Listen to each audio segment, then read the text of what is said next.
Good morning students and welcome back to your business study classes. Today we will discuss the topic cooperative society. ठीक है, इससे पहले हमने पढ़ा था जॉइंट हिंदू फैमिली बिजनेस. अब नेक्स्ट आता है हमारा कोऑपरेटिव ऑर्गेनाइजेशन क्या होती है. देखो क्या होती है कोऑपरेटिव सोसाइटी का मीनिंग क्या होता है. It refers to voluntary association of person who join together with the motive of welfare of the members. ठीक है, ये क्या होते हैं, वॉलंटरी एसोसिएशन होते हैं पर्सन के, यानी कि जो पीपल होते हैं वो खुद से क्या करते हैं, एक सोसाइटी बनाते हैं, खुद से क्या होते हैं, ज्वाइन होते हैं, इकट्ठे होते हैं और एक सोसाइटी बनाते हैं. और उनका मेन मोटिव क्या होता है ये सोसाइटी बनाने का, ताकि जितने भी मेंबर्स है सोसाइटी में उनका क्या हो सके, वेलफेयर हो सके, उनकी भलाई हो सके. इसलिए वो एक सोसाइटी को क्या करते हैं, फॉर्म करते हैं, जिसको हम क्या बोलते हैं, cooperative society. As you all know that, देखो कोऑपरेशन का मतलब क्या होता है, कोऑपरेशन मतलब टू जॉइन टुगेदर. ठीक है, यानी कि इकट्ठे मिलके क्या करना, काम करना. तो ये भी एक कोऑपरेटिव सोसाइटी भी ऐसी मतलब कि एक सोसाइटी होती है जिसमें बहुत सारे पर्सन क्या हो जाते हैं, मिलते हैं. ठीक है, और एक सोसाइटी बनाते हैं ताकि जो नीडी मेंबर हैं उनका क्या कर सके, वेलफेयर कर सके. ठीक है, तो उसको हम क्या बोलते हैं, कोऑपरेटिव सोसाइटी. अब आते हैं कुछ फीचर्स हमारे कोऑपरेटिव सोसाइटी के. फर्स्ट फीचर आता है वॉलंटरी मेंबरशिप, यानी कि इसमें किसी मेंबर्स को फोर्स नहीं किया जाता कि भी आप सोसाइटी के मेंबर बनो.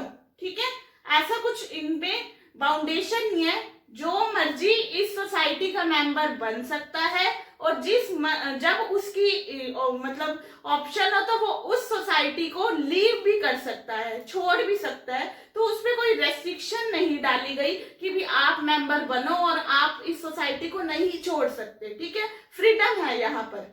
सेकंड आता है लिमिटेड लायबिलिटी. कोऑपरेटिव सोसाइटी में देखो जो लायबिलिटी होती है वो कैसी होती है, लिमिटेड होती है. लिमिटेड मतलब जितना उसने पैसा लगाया है, जितने उसने सोसाइटी में शेयर्स लगाए हुए हैं, उतना ही वो कल को लॉस हो जाता है सोसाइटी को तो उतना ही वो रिकवर करेगा. उसकी जो पर्सनल प्रॉपर्टी है उस पर कुछ भी नुकसान नहीं पहुंचेगा. तो ये क्या होती है, कोऑपरेटिव सोसाइटी में जितने भी मेंबर्स होते हैं सोसाइटी की, सबकी लायबिलिटी क्या होती है, लिमिटेड होती है. थर्ड वन देखो क्या आता है, सर्विस मोटिव. ऑब्वियस ही बात है, अभी मैंने बताया है कि भी कोऑपरेटिव सोसाइटी क्यों बनाते हैं, बनाते ही इसलिए ताकि जो भी नीडी मेंबर है हम उसकी क्या कर सके, हेल्प कर सके. तो कोऑपरेटिव सोसाइटी का जो मेन मोटिव होता है वो ज्यादा से ज्यादा क्या होता है, सर्विसेज प्रोवाइड करना. नेक्स्ट आता है equality of voting right. Cooperative society में क्या होता है, इक्वालिटी होती है वोटिंग राइट की. ठीक है, हर एक पर्सन को राइट है, वो एक वोट कर सकता है. ऐसा कुछ नहीं है उसने 50,000 लगा रखे हैं सोसाइटी में, उसने 10,000 लगा रखे हैं तो वो 2 वोट करेगा, वो 1 वोट करेगा, ऐसा कुछ नहीं है. ठीक है, सबके पास इक्वालिटी है, सबको राइट टू है टू कास्ट 1 वोट. ठीक है, यहाँ कोई भेदभाव नहीं है वोटिंग राइट के अकॉर्डिंग. नेक्स्ट आता है हमारा गवर्नमेंट कंट्रोल.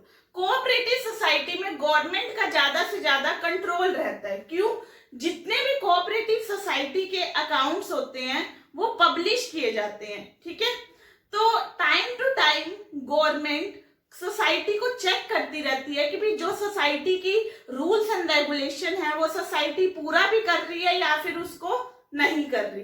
अगर वो सोसाइटी उसको पूरा नहीं कर रही होती तो गवर्नमेंट उसके अगेंस्ट, उस सोसाइटी के अगेंस्ट लीगल एक्शन लेती है. तो गवर्नमेंट का कंट्रोल कोऑपरेटिव सोसाइटी में बना रहता है. नेक्स्ट आता है हमारा arrangement of finance. Cooperative society में जितने भी मेंबर्स हैं उनका इजीली फाइनेंस अरेंज कर लेते हैं, इजीली पैसा अरेंज कर लेते हैं. या तो वो लोन ले लेते हैं गवर्नमेंट से, ठीक है, या गवर्नमेंट उनको ग्रांट प्रोवाइड कर देता है. ठीक है, या फिर वो क्या करते हैं, शेयर वगैरह इशू करते हैं, जिससे जो पैसा है, फाइनेंस है, वो इजीली क्या हो जाता है, अरेंज हो जाता है. नेक्स्ट लास्ट हमारा आता है लीगल स्टेटस.